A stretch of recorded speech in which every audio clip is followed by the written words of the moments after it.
Welcome to the 50 Days Fitness Nutritional Seminars. I'm Kit Hildreth, your certified nutritionist. I'm going to give you 8 simple guidelines. Number 1, most important, small, frequent meals. This is why you'll notice that you're probably wondering, why do we have 6 meals written here on the side? And the idea is because I don't want you to just eat a big breakfast and a big lunch and a big dinner. I'd rather you space your meals out throughout the day. And again, we're going to talk kind of more about this as we go on. But you want to start off, with a good breakfast. And then before lunch, have another snack. Something just to kind of keep filling you up. So number 2 would be like a snack, a mid-morning snack. Then number 3 would be a lunch. Then number 4 would be another midday snack.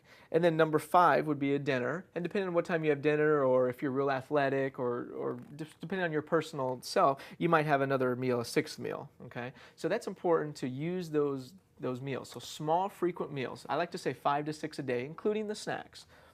Think about this. Our metabolism, it's like a fire.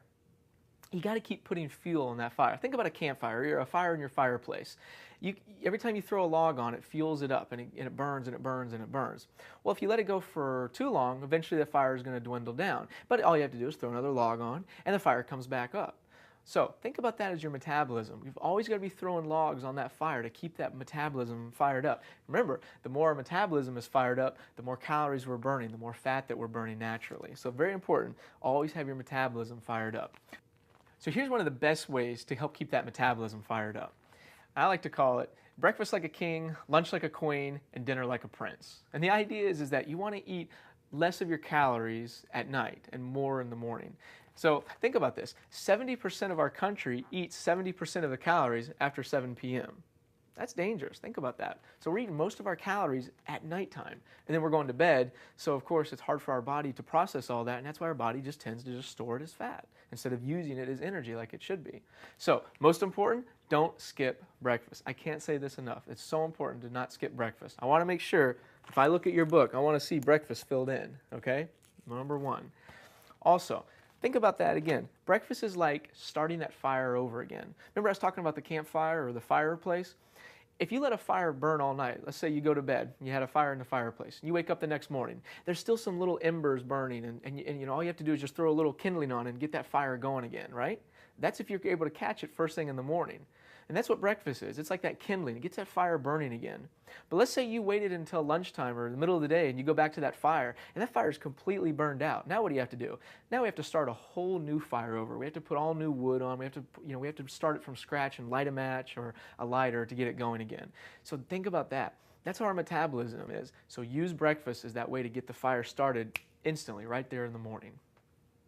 Number 3, protein with every meal, including snacks.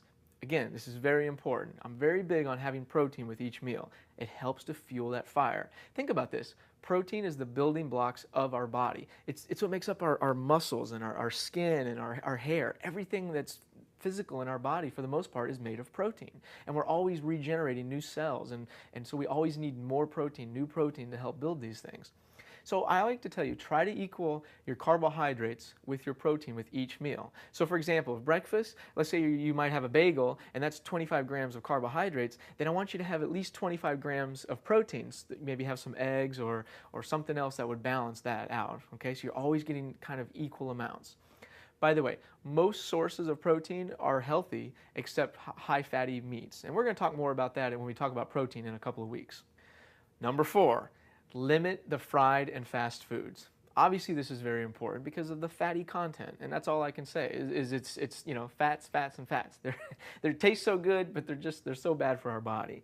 So limit the fried foods. Try to keep that down. Also limit whites and processed sugars and the simple sugars. What happens when you consume too much of the processed sugars or the white sugars is it spikes our insulin levels, and it gets us on that high, and then an hour later you're crashing. And the other problem is that our body just tends to not use that as usable energy. It tends to want to just store that as fat. So just important right now, limit the white sugars and limit the processed sugars. Also, importance of protein with your higher carb meals. Remember, I've said, if you're going to eat a lot of carbs, say you have a meal that you're going to have a lot of carbohydrates at, make sure you have that protein to balance it off. Even the snacks, okay? You're going to have an apple, which is just all sugar. Make sure put some peanut butter on that apple. Get something that has protein with it, so that way you're balancing it out a little bit. All right, number 6, limit the starches after 3 p.m. Now think about this. We just talked a minute ago about how most of us, most Americans, we eat a majority of our starches and sugars at nighttime, at dinner time, or in the evening, or in the afternoon. Well, think about this. The body can't process all that, and that's why our body likes to tend to just store all that as fat. So we're here to help you create more of a fat-burning machine for your body. We want your body to use these nutrients more efficiently. The best way you can do that is by consuming your starches and your sugars earlier in the day. So at nighttime, instead of having 2 or 3 servings at a time, just have 1 serving, okay? And again, we're gonna talk more about this in our future sessions, but I just wanted to help get that into your minds about limiting it at nighttime. All right, number 7, I want you to have at least 8 12-ounce bottles or glasses of water a day. Now, I know I just mentioned it before, I wanted 64 ounces, but that's the bare minimum. I'd really rather you go for is at least those 8 12-ounce bottles, or even up to a gallon of water a day. This is really going to help you. It's going to help cleanse your body. It's going to help get all the toxins out. It's just going to help in your quest for your health and nutrition. So just most importantly, get as much water as you can. On active days, obviously you drink more. On non-active days, you don't have to drink as much. But stay hydrated. It's very important for our bodies. And it actually helps you to burn fat, and it gets those toxins flushed out. Okay, number 8, very important also. Increase your fiber content. And we're all guilty of this, not eating enough fiber in our diet.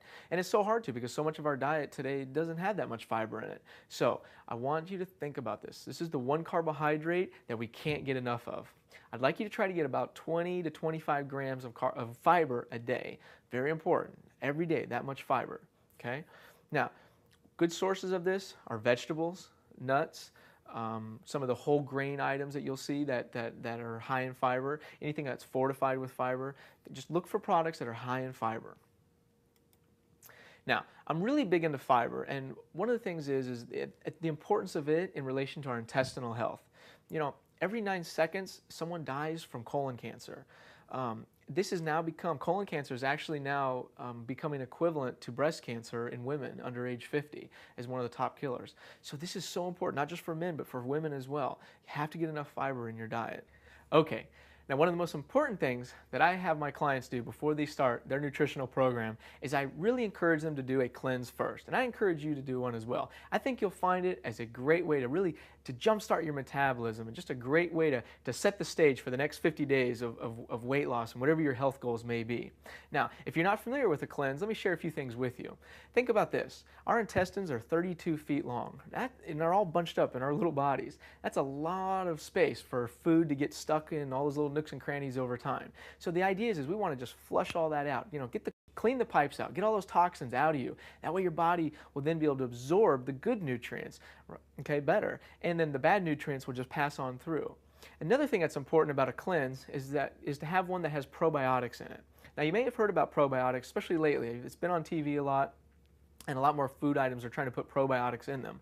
Probiotics is nothing but the opposite of an antibiotic. And our bodies, our intestinal system and our stomachs use probiotics to break down foods to absorb better. So it's so important that we have probiotics in our system. So this is the cleanse that I recommend with my clients, and that you can get through the 50 days of fitness if you'd like to.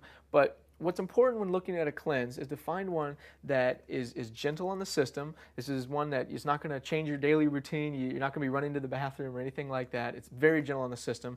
It's a fibrous drink in the morning that you take, and it has the probiotic pills in it, and it has a little bit of an all natural herbal cleanse pills in it with it. This particular one is a 10-day cleanse, and I have had very good luck with it, and a lot of people have really had great results after using that. It really helps them set the stage for their next journey into their weight loss program. So here's our shopping list. In the protein areas, I want you to think about lean meats, okay? Chicken, beef, fish, pork, turkey. Any of those are great as long as they're lean, okay? So lay off the ribeyes or the prime rib or some of those, real marbled steaks and things like that. But lean sirloin and lean ground beef, as lean as possible is better. Okay. Now, another item we might talk about is maybe protein shakes or eggs and nuts, and even tofu is a good source of protein. Also, soy is a good source of protein as well. So lots of great sources of protein out there. Okay. As far as carbohydrates go, vegetables. Can't ever get enough of those vegetables. Fruits are good, obviously. Now, as far as starches or complex sugars, remember these ones I want you to limit a little bit more, but some that are pretty good are sweet potatoes, oats, whole grains, beans, field rice, anything like this. These are good sources of those carbohydrates. These are the kind of carbohydrates that are going to give you good energy, and they're not going to be just plain simple sugar type energy, okay? And that's why I put on there no white flour. Try to keep the white flour or the processed sugars to a minimum, okay? On the fats column, I want you to look at getting olive oil. Maybe try cooking more with olive oil. Again, nuts, great source of protein and a great source of good fats, essential fats. We call these EFAs, essential fatty acids. And again, we're going to talk more about this in the future, but just look for products that have these items in it. And these are the products that I want you to be looking at getting right now. Okay, so that covers our shopping list. And the best part is I've got it all right here for you in the back of your book. So it's right there for you in case you forgot any of that. And this way you can go and you'll know everything that we need you to get right now. Okay? Well, that about concludes our first session. I know you got a lot of information that I threw out there at you, but I hope you're able to use it and put it to good use for this next week. So with that, hope you enjoyed it, and I'll see you next time.